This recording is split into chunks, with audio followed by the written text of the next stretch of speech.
na mga kababayan. Grabe ito ha. Nako, mga kababayan ko, ewan ko dito mga kababayan. Mukhang mahihirapan na talaga. Pasok! Constitutional lawyer na masyadong mataas ang Mga kababayan, pakinggan nyo ito. Dahil napakahalaga talaga nito mga kababayan ha, na talagang yung pong mga tawag dito yung mga mga nagsasabi na talagang mahihirapan na ho. Shiba to. Oo ha. Hindi ho basta-basta kung sino-sino lang ang nagsasabi. Mga ito mga kilalang mga abogado, kilalang mga political analyst, mga kababayan, ano? Pakinggan! naniniwala ang isang constitutional lawyer na masyadong mataas ang kaso ni Senator Bato para protektahan ng Senado. Nako. Sa panayam ng Good Morning Kapatid, iginiit ni Attorney Paulo Tamase na hindi ganoon kalinis ang interaksyon sa pandaigdigan at lokal na batas. Pero kung ang kaso raw ng isang senator ay crimes against humanity, malinaw raw na posibleng hindi ito pasok sa kanyang mga pribilehyo. Nako. Sa ilalim ng terms and privileges ng mga senador, may immunity ang sinumang mambabatas na hindi maaresto habang nasa sesyon. Correct. Basta't ang kaso niya ay may kaparusahan ng hindi bababa sa 6 na taon. Matatandaan noong 2017, inaresto sa loob ng Senate building si nooy Senator Laila de Lima. Ganun Nako. din si Antonio Trillanes noong 2018. Batay dun sa konteksto na yun, mukhang iba naman itong sitwasyon ni Senator De La Rosa. Yung charge sa kanya na crime na murder in the context of crimes against humanity, mataas po ang penalty noon. And therefore, baka hindi po pasok doon sa pribilehiyo niya. Hindi naman po ito inilabas dahil upang pigilan siya sa pagpaparticipate sa Senado. In fact, ilang buwan na po hinahanap si Senator De La Rosa ng kanyang mga kasama sa Senado. Kita nyo, mga kababayan, ano? Ganun pala yun. May parang bracket. Kung 6 na taon lang, yung kaparusahan, baka sakop ng iyong pribileyo bilang senador na hindi ka maaresto diyan po sa Senado. Maliwanag, ano? Maliwanag, mga kababayan, ha? Kita nyo, mga kababayan ko, ha? Kapag kaho pala ganun, mahina audio, mahina audio, share. Boss, wala, siguro yung kanila talaga yun. So, eto na ngayon mga kababayan, papaliwanag ko na lang. Iano na lang natin ito.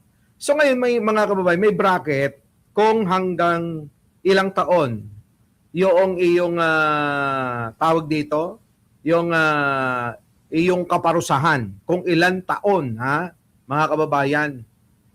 Maliwanag naman yung boses ko, di ba? Siguro bombo naman.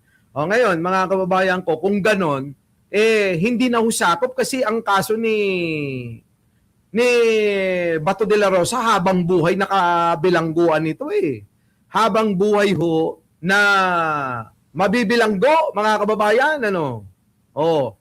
Yung pong pribileyo niya, mga kababayan ko, hanggang 6 na taon lang, mga kababayan. So, ang sinasabi, talagang mahihirapan ito hong si Bato de la Rosa na malusutan na matakasan pa ito. Kaya, mga kababayan, hindi na ho nakakapagtaka na si Bato de la Rosa ay kainin niya na yung pride niya. Umiyak na ho mga kababayan. Umiiyak na ho at halos lumuhod na kay Pangulong Bongbong itong si Bato de la Rosa, mga kababayan, na hindi natin akalain na gagawin niya ho. Mga kababayan, mukhang si Bato desperado na ho. Lahat na ho, mga kababayan, nang nakakahiya, ginagawa na ho ni Bato. Ano ho ba yung unang nakakahiya dyan?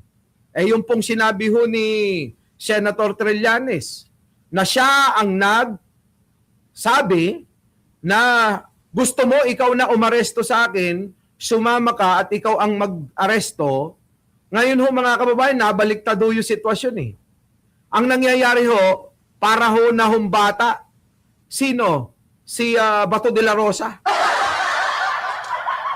Parang ano ngayon, mga kababayan parang alam nyo ho yun, yung bata na inagawan ng dede, parang ganito, oh. Yan, oh. Ako! Oh, Kulong yan! yan! Yan na ho ngayon ang kasasaad. Ano ba yun? Oy, yung mga Ilocano. Ano ba yung ibig sabihin ng kasasaad? Oo. Yan ngayon ang kasasaad ni Bato de la Rosa. Parang bata na ngayon na bonjing na nagsusumbong, mga kababayan, kaya Manang Aimee, ano? Ayun, oh. Away nila! Ako! Kulong yan! Ganyan ho ngayon ang itsura eh. Nagmumukhang bonjing na ngayon si, sitwasyon. Yung kalagayan, oy, marunong sila. Marunong sila, oh. Oo, yan ho ngayon ang sitwasyon, kalagayan, ni Bato de la Rosa, mga kababayan. Oo, talagang lahat ho'y lalamunin niya na. Lahat ho'y gagawin niya na. Lahat ng nakakahiya, mga kababayan.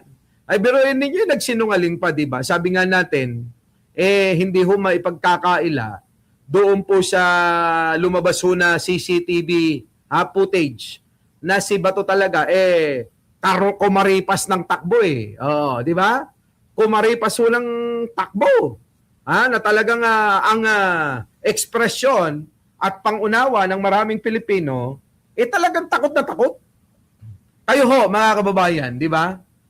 Sa nakita nyo ho na mga video na pinakita ho, no?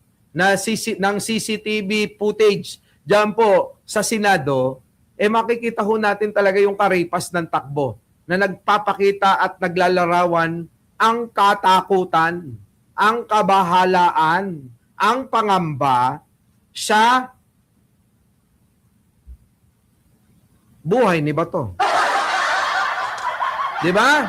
Yun po yun, mga kababayan. Kayo, paki-comment nga ho, mga kababayan, kung ano ho yung inyong pananaw.